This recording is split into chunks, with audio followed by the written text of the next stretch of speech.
Imagine a place where science becomes sadism, where doctors become monsters, and where human beings are treated as nothing more than disposable material for experimentation. A place where people are dissected alive without anesthesia, infected with deadly diseases, and subjected to unimaginable tortures, all in the name of research. Now, imagine that the perpetrators of these horrors were not only never punished, but were protected, paid, and their data used by one of the very nations that claimed to be fighting for justice and freedom. If you believe that the darkest secrets of history must be brought to light, subscribe to our channel and hit the notification bell. The story you are about to hear is one of the most disturbing and morally corrupt chapters of the 20th century.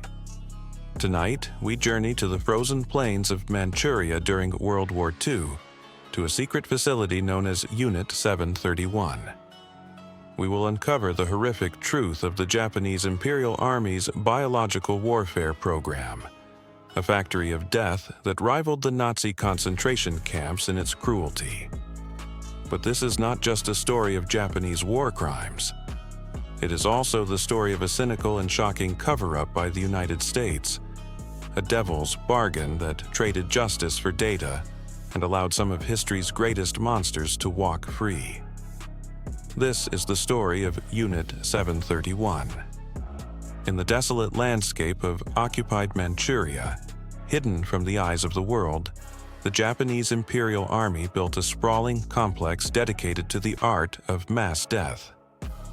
Officially known as the Epidemic Prevention and Water Purification Department of the Kwantung Army, it was, in reality, a house of horrors. This was Unit 731, the brainchild of the brilliant and monstrous Lieutenant General Shiro Ishii. From 1936 to 1945, this facility and its network of branches became the epicenter of Japan's secret biological and chemical warfare program, a place where the boundaries of human cruelty were not just pushed, but obliterated. The victims, who were referred to by the staff as maruta, or logs, a dehumanizing term that reduced human beings to nothing more than raw material for experimentation, were a diverse group of people deemed expendable by the Japanese military. They were Chinese civilians, Russian prisoners, Korean laborers, and possibly even a few Allied prisoners of war. They were men, women, children, infants, and pregnant women. They were political prisoners, communist sympathizers, common criminals, captured bandits, anti-Japanese partisans, homeless people, the mentally disabled, and people simply rounded up on false charges for suspicious activities by the Kempeitai military police.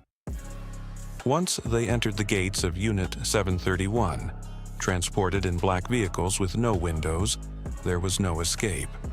The facility was surrounded by a 3-meter-high brick wall and a dry moat filled with electrified wire. There are no documented survivors. It is estimated that up to 14,000 people were killed inside the facility itself, and that the biological weapons developed there went on to kill between 200,000 and 500,000 more in Chinese cities and villages through the deliberate contamination of water supplies, food, and agricultural land. The experiments conducted at Unit 731 were a catalog of human depravity. The most common practice was vivisection without anesthesia. Prisoners were dissected alive so that researchers could observe the effects of diseases and injuries on living organs. One former medical assistant described a vivisection he witnessed. "I cut him open from the chest to the stomach, and he screamed terribly and his face was all twisted in agony. He made this unimaginable sound. He was screaming so horribly. But then, finally, he stopped. This was all in a day's work for the surgeons. Prisoners were deliberately infected with a host of deadly diseases: plague, cholera, anthrax, typhoid, and syphilis. They were then monitored as the diseases ravaged their bodies, their suffering meticulously documented. In the frostbite experiments, prisoners' limbs were frozen solid and then subjected to various thawing methods, often resulting in the flesh rotting and falling off the bone. In the pressure chambers, victims were subjected to extreme changes in pressure until their eyes popped out of their sockets and their organs ruptured. Prisoners were tied to stakes and used as human targets for new bombs, grenades, and flamethrowers.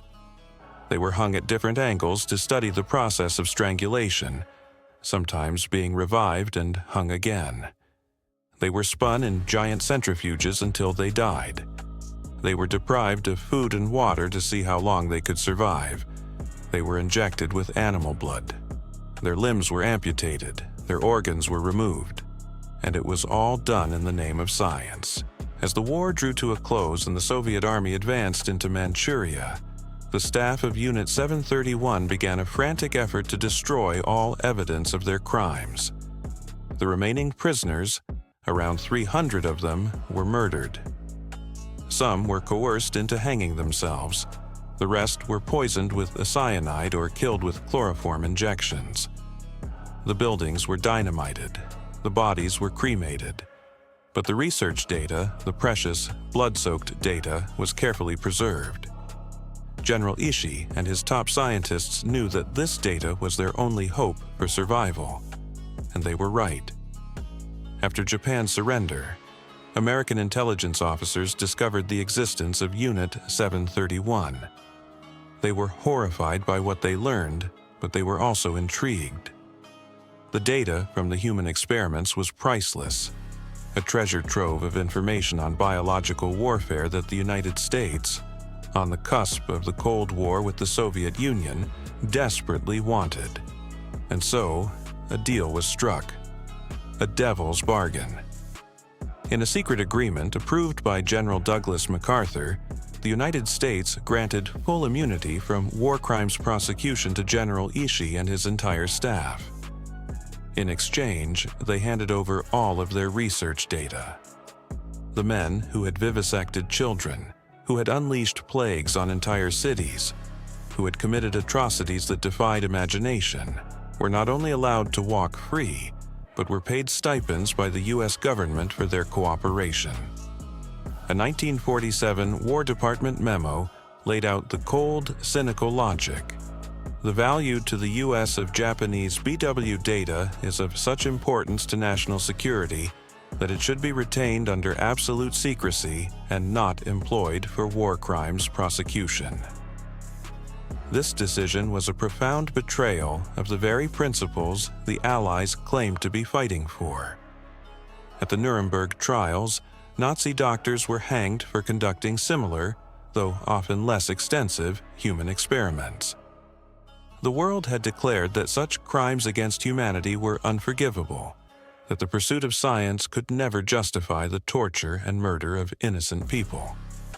But in the Far East, justice was conditional, applied selectively based on political expediency.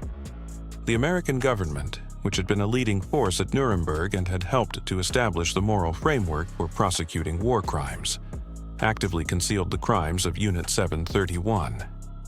The documents remained classified for over 50 years, hidden away in government archives, accessible only to those with the highest security clearances. The victims and their families received no justice, no compensation, no acknowledgement of their suffering. The truth was buried in the name of national security, sacrificed on the altar of the Cold War. The consequences of this cover-up were far-reaching. It corrupted the moral foundations of post-war international law. It institutionalized a form of scientific exceptionalism, the idea that the pursuit of knowledge can justify any moral compromise. The data from Unit 731 was used to expand America's own biological warfare programs at Fort Detrick. The same nation that helped draft the Nuremberg Code, which was meant to prevent such abuses, was simultaneously violating its spirit. The cover-up also delayed the global acknowledgement of biological warfare as a crime against humanity. It was not until the 1972 Biological Weapons Convention that such acts were explicitly prohibited, a full quarter-century after the war. The story of Unit 731 is a chilling reminder of the depths of human depravity and the corrupting influence of power. It is a story of science without conscience, of military ambition without restraint, and of a political calculus that valued strategic advantage over human life. The men of Unit 731 were not just monsters. They were highly educated doctors and scientists who used their knowledge to inflict unimaginable suffering. And the American officials who granted them immunity were not just naive, they were complicit. They made a conscious decision to sacrifice justice at the altar of the Cold War.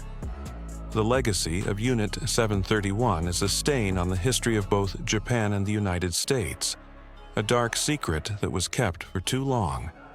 What do you think about the U.S. government's decision to grant immunity to the perpetrators of these atrocities?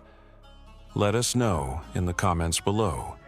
And if you believe that these stories need to be told, please like, share, and subscribe.